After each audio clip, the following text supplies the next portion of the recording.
मौत मुझे क्यों नहीं आ जाती है? मैं ये दिन देखने से पहले राजू तलवार मार क्यों नहीं जाता?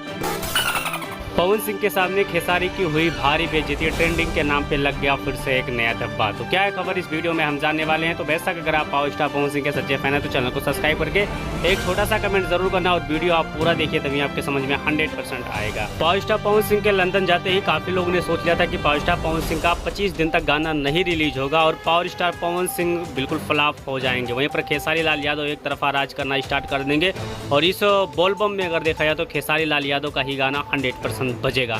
लेकिन दूसरी खबर यह बड़ी निकल के आ रही है कि पावर स्टार पवन सिंह के लंदन पहुंचते ही देखा जाए तो इधर 3 गाने का पोस्टर लगातार धड़ाधड़ मार्केट में रिलीज हो गया और तीनों गाने का पोस्टर देखकर जितने भी लोग हैं बिल्कुल हैरान हो गए और डिप्रेशन में भी चले गए। लेकिन बात यहीं पर खत्म नहीं होती है कि पावर स्टार पवन सिंह का देखा जाए तो लगातार उनका पोस्टर आ चुका। पोस्टर के बाद में मोशन पोस्टर भी इतना जबरदस्त बनाया गया कि काफ़ी लोग उसे देखकर बहुत ज़्यादा हैरान हो गए कि हाँ वाकई में पावर स्टार पवन सिंह ही भोजपुरी इंडस्ट्रीज में ऐसा कर सकते हैं, बाकी कोई नहीं कर सकता है। उसके बाद लगातार ही उनके गाने का देखा जाए तो 3 बजे गाना भी आ चुका और गाना अगर देखा जाए तो 2 घंटे में 2 लाख व्यूज क्रॉस करके अपने आप में रिकॉर्ड कायम कर दिया। वहीं पर खेसारी लाल यादव का गाना अगर देखा जाए तो अभी तक 5 लाख की व्यूज क्रॉस नहीं कर पाया है। तो बेशक आप लोग का क्या राय चल रहा है कि पावर स्टार पवन सिंह का गाना इस बार रिकॉर्ड बनाएगा कि नहीं बनाएगा? आप लोगों ने गाना अगर सुना है तो कमेंट बॉक्स में कमेंट करके ज़रूर बताना। मिलते हैं बहुत